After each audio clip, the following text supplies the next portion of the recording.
Alright, starting with 1a, we got 3 plus 2i plus 6 minus 4i. And so what we're going to do is we're going to add the 3 and the 6 because those are the real parts.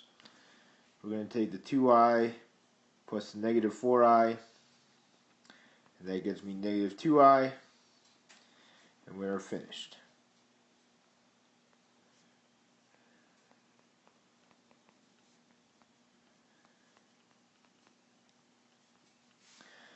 Alright, for part B, we're doing subtraction. And so we got 3 minus 6, which is negative 3, 2i minus negative 4i. Well, two negatives really make it positive. So we got negative 3 plus 6i.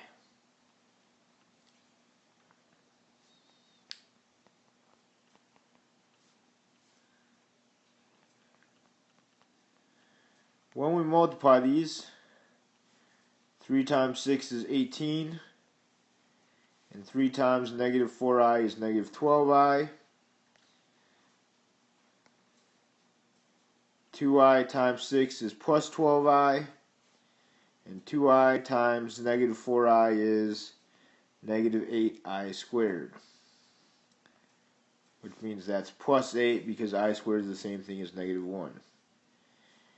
In this particular problem, it doesn't always happen. The negative 12i and the positive 12i cancel, and 18 plus 8 is 26. Last part of number 1, I to the 12th. I'm going to take 12 divided by 4, which is 3, which gives me a remainder of 0,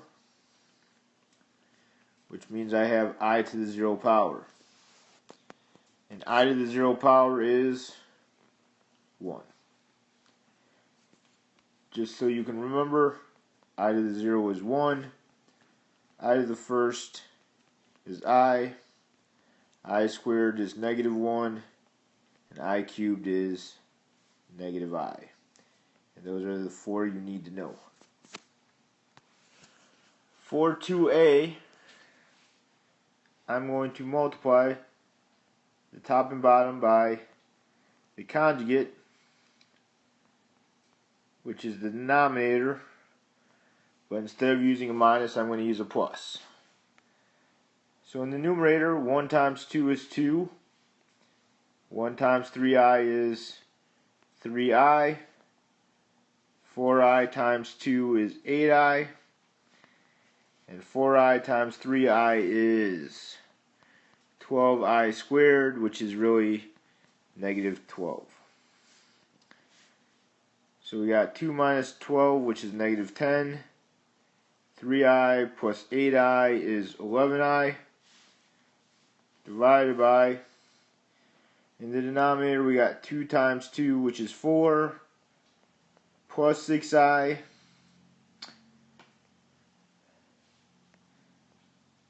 minus 6i, minus 9i squared. The two 6i's canceled, and negative 9i squared is plus 9, and 4 plus 9 is 13. For part B, we have 6 plus 2i divided by 4i. So I'm going to multiply the top and bottom by negative I. So when I multiply this in, that's negative 6i minus 2i squared over negative 4i squared.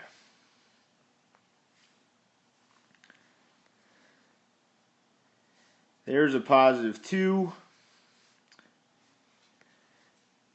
This is still minus 6i. And the denominator is 4. So all of these have a 2 in common. So 1 minus 3i over 2 is my final answer for 3. Sorry, that's 2b. For 3a, I'm not going to use the quadratic formula. It doesn't say I have to, it just says to solve the formula or solve the equation. So when I take the square root of negative 64, remember we have plus or minus 8i.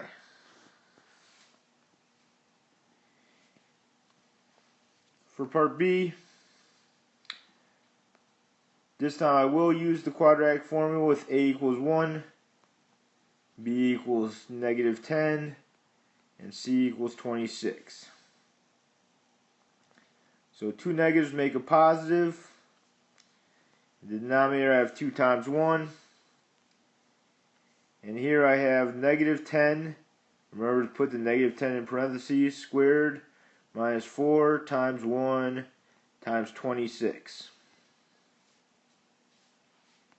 So we have 10 plus or minus the square root of negative 4 divided by 2, which is 10 plus or minus 2i divided by 2. And since everything divides by 2, I have 5 plus or minus I. Alright, for this next problem, I have this, which I'm going to plug into my calculator as y1, and y2 is equal to 0. Alright, so when I find the intersections between these 2 points, this one right here is at x equals negative 1. This one right here is at x equals 0.5. And this one over here is x equals 3. So my answers for part A are x equals 1, x equals 3, x equals negative 5. For part B, to go along with x equals negative 1, we got x plus 1. And to go along with x equals 3, we got x minus 3. Now, the x equals 0.5, we can't just do x minus 0.5 or x minus 1/2 because we don't want to have fractions. So what I'm going to do is I'm going to multiply by 2. And so that would be 2x minus 1.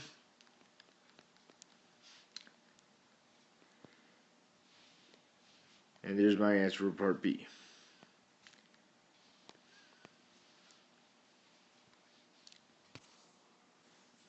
For this problem, we only see one of the zeros on the graph, which is x equals 3. When you find the intersection, a reminder, since I didn't say it on the last problem, when you want to do an intersection, it is second trace, then 5, then enter, enter, you move the cursor, and you hit enter a third time. So we need to figure out the other 2 zeros. So in order to do this, and move this x equals 3 to the side, and I'm going to put it right there, and we got 1, negative 4, and negative 6. 1 times 3, negative 1 plus 3, 2 times 3 is 6, negative 2 plus 6 is 2, 6, and 0. So now I'm going to use the quadratic formula that we had on the last page.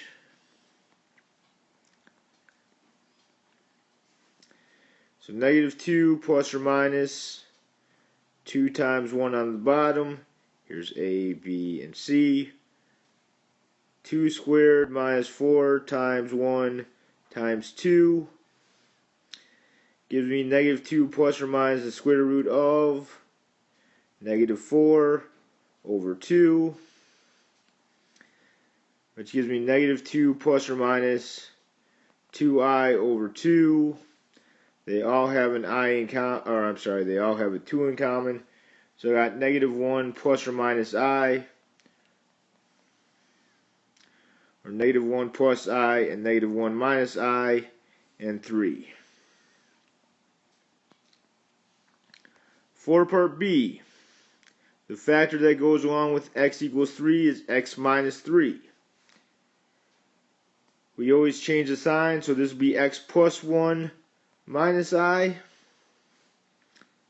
and x plus 1 plus I.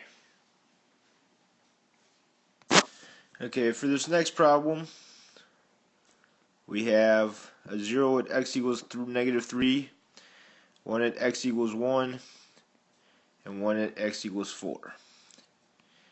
And so in order to get this in the general form, I'm going to have to take these numbers and find the factors, which are x plus 3, x minus 1, and x minus 4.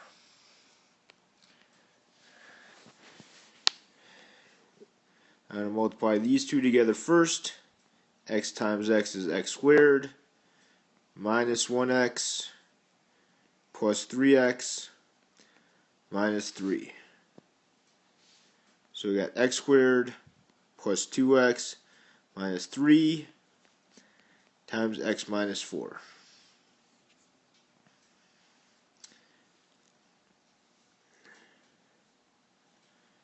X squared plus 2x minus 3 divided by x minus 4.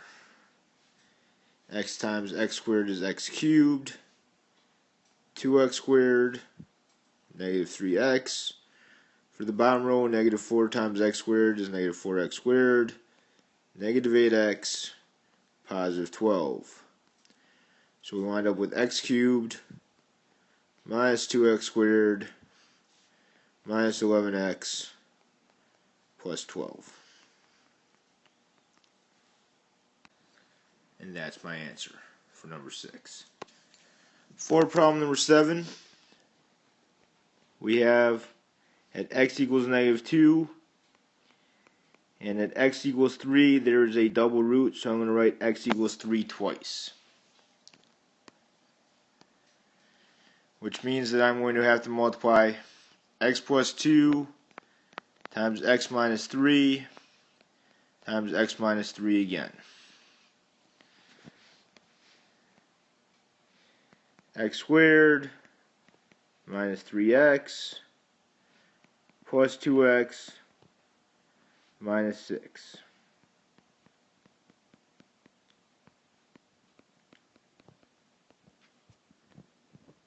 And I multiply these two together. X squared minus x minus 6, x minus 3, x cubed, negative x squared, negative 6x, negative 3x squared, negative 3x, actually positive 3x, because a negative times a negative is a positive, and positive 18.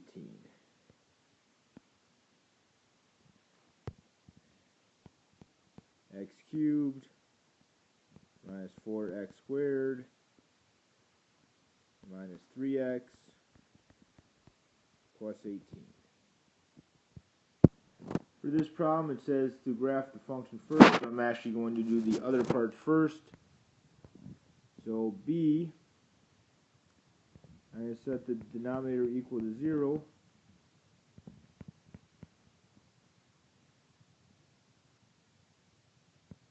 Then I'm going to subtract 4. I got x equals -4. So this gives me all real except x equals -4.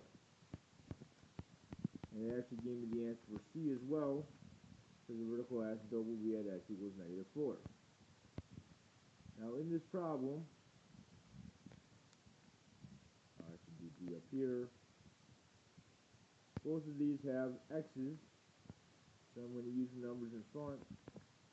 Y equals 4 over 1, which is 4. So, on my graph, I'm going to start out with my my asymptote. And then I have a horizontal asymptote at 4. That's going to help me draw it. And then I'm going to let my calculator do the rest of the work. Remember, when I plug this in my calculator, it's going to be y equals 4x minus 8 in parentheses divided by x plus 4 in parentheses. And so in my graph, I see a little bit of a curve up here, and the rest of the curve went like that. And there's my answer for number 8A. Alright, so first we're looking for the x-intercepts in part A. So I'm going to set the two factors in the numerator equal to 0. So we got x equals negative 5 plus 1 plus 1, 2x equals 1 divided by 2, x equals 1/2. So I'm already going to put these into the graph.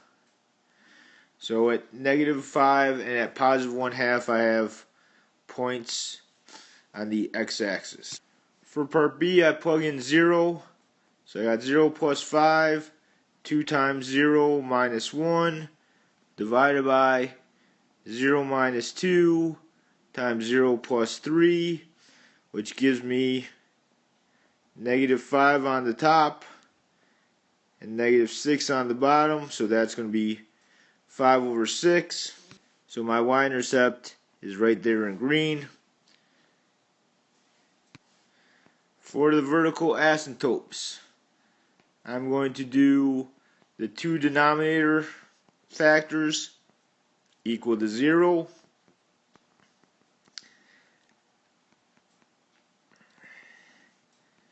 So I got x equals positive 2 and x equals negative 3. So here is positive 2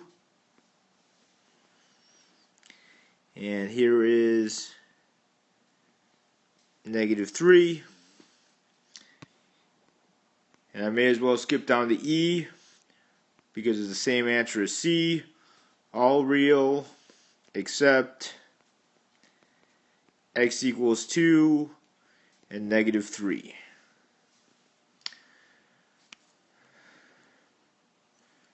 For the horizontal asymptote, when I multiply the x's on top, we have an x and a 2x, which gives me 2x squared. When I multiply the x's on the bottom, we have 1x squared. So I got y equals 2 divided by 1, which is 2. So here is my horizontal asymptote for when we get to the edges of the graph. When I graph this, I want to make sure I put both of these in parentheses, and so this is what my graph should look like. Alright, so this is what my calculator showed me. So I'm going to put this onto the graph. So starts out like this, touches that point, goes down, then the middle part goes straight down through, and the last part is over to the up and to the right. And so that is my graph. Please email any questions you might have.